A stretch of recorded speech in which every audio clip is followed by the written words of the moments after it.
En aquel tiempo, cuando llegó Jesús a la región de Cesarea de Filipo, hizo esta pregunta a sus discípulos: ¿quién dice la gente que es el Hijo del Hombre? Ellos le respondieron: unos dicen que eres Juan el Bautista, otros que Elías, otros que Jeremías o alguno de los profetas. Luego les preguntó: ¿y ustedes quién dicen que soy yo? Simón Pedro tomó la palabra y le dijo: tú eres el Mesías, el Hijo de Dios vivo. Jesús le dijo entonces: dichoso tú, Simón, hijo de Juan, porque esto no te lo ha revelado ningún hombre, sino mi Padre que está en los cielos. Y yo te digo a ti que tú eres Pedro, y sobre esta piedra edificaré mi iglesia. Los poderes del infierno no prevalecerán sobre ella. Yo te daré las llaves del reino de los cielos. Todo lo que ates en la tierra quedará atado en el cielo, y todo lo que desates en la tierra quedará desatado en el cielo. Hermanos, celebramos hoy a los santos Pedro y Pablo, las dos columnas de la iglesia, los dos representantes de los apóstoles que fundaron la única iglesia de Cristo. Sorprende mucho cómo Dios elige y transforma a estos hombres que no fueron extraordinarios. Lo que hizo crecer la iglesia en base a estas dos columnas fue la gracia extraordinaria de Dios, porque eran candidatos pero no tenían, digamos, las características más adecuadas. Pedro, pescador impulsivo de poca formación, dudoso, quizá inseguro, y sin embargo constituido como piedra firme. Y Pablo, fariseo, enemigo, perseguidor, y sin embargo transformado en el mayor amigo de Cristo, en el mayor defensor del evangelio. ¿Cómo hace la gracia las cosas? ¿Cómo transforma Dios los corazones? Te elige, te selecciona, te capacita, te cambia el nombre, te da una misión. Podríamos decir: yo con mi pasado yo no puedo servir a Dios. Y Pedro y Pablo responden: nosotros tampoco podíamos, pero míranos. Es precioso cómo el Señor elige y hace de estos dos hombres las columnas firmes y sólidas de la iglesia. Pero lo que más me gusta de esta fiesta es recordar o hacernos reflexionar en lo siguiente: no celebramos dos personas, no celebramos dos santos, celebramos la dimensión de la iglesia que tiene que ver con la unidad y con la misión. Pedro y Pablo significan la unidad, la unión de la iglesia y la misión de la iglesia. Y tenemos que ver si la iglesia está todavía sostenida en estas dos columnas. Y esto aplica a la iglesia particular general, esto aplica a los movimientos, a las comunidades. Veamos. Pedro representa la unidad. Tú eres Pedro, le dijo Jesús, y sobre esta piedra edificaré mi iglesia y te daré las llaves del reino de los cielos. La iglesia está apoyada en Pedro y tiene la unidad en tres aspectos: unidad en la autoridad, unidad en la fe y unidad en la caridad. Unidad en la autoridad. Y es que solo hay una iglesia en una piedra. Es la iglesia de Cristo y es la única copia de las llaves. Por eso está muy raro que anden multiplicándose las iglesias. Y a fecha de hoy, con todo el respeto que merecen, pero los hermanos protestantes tienen 45,000 denominaciones diferentes de iglesias. Si es la única iglesia, si es la única piedra, si estamos en Pedro, si es la iglesia de Cristo, tiene que ser única. Segundo, la unidad en la fe. Hay una sola doctrina, un solo magisterio, una sola enseñanza. El evangelio se recibe y se propaga y se transmite.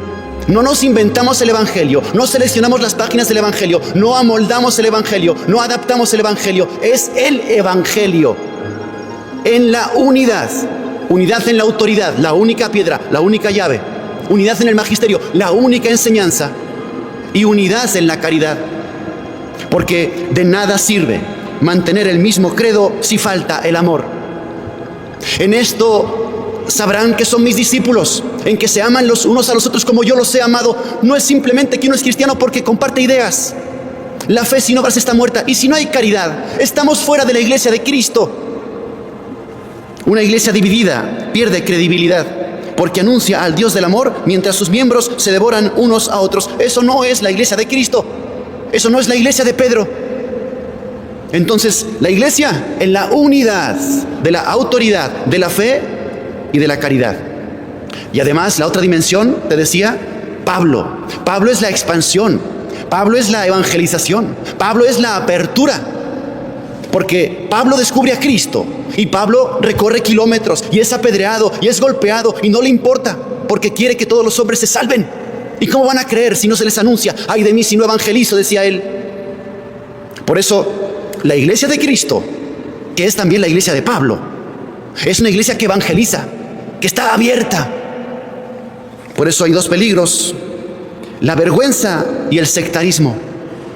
El que la iglesia se quede callada, en silencio, que no hable. Personas que ocultan por miedo, que rezan, que van a misa, que no defienden en público la verdad, ni Dios ni la iglesia. Personas que no denuncian las injusticias, por miedo, se callan, silenciosa. La iglesia silenciosa no es la iglesia de Pablo. La iglesia silenciosa no es la iglesia de Cristo. Y el otro peligro es una iglesia sectarista. Es decir, peligro de convertirse en un grupo cerrado, casi sectario, exclusivo, siempre los mismos, hablando entre los mismos, existen para sí mismos, no buscan, no reciben, no es hogar, es una fortaleza inexpugnable. Y si viene uno nuevo, lo ignoramos y no le hablamos. Y este es extraño. Esa iglesia no es de Pablo, esa iglesia no es de Cristo. Hermanos, esto es muy grave. Apliquemos a iglesia universal, iglesia particular, comunidades, movimientos, grupos, lo que sea que haya en la iglesia. Aseguremos que estamos continuando la iglesia de Cristo, no inventando otra iglesia. Si continuamos la iglesia de Cristo, estamos debiendo de continuar la iglesia de Pedro y de Pablo. Es decir, la iglesia en unidad, unidad de autoridad, unidad de magisterio, unidad de caridad.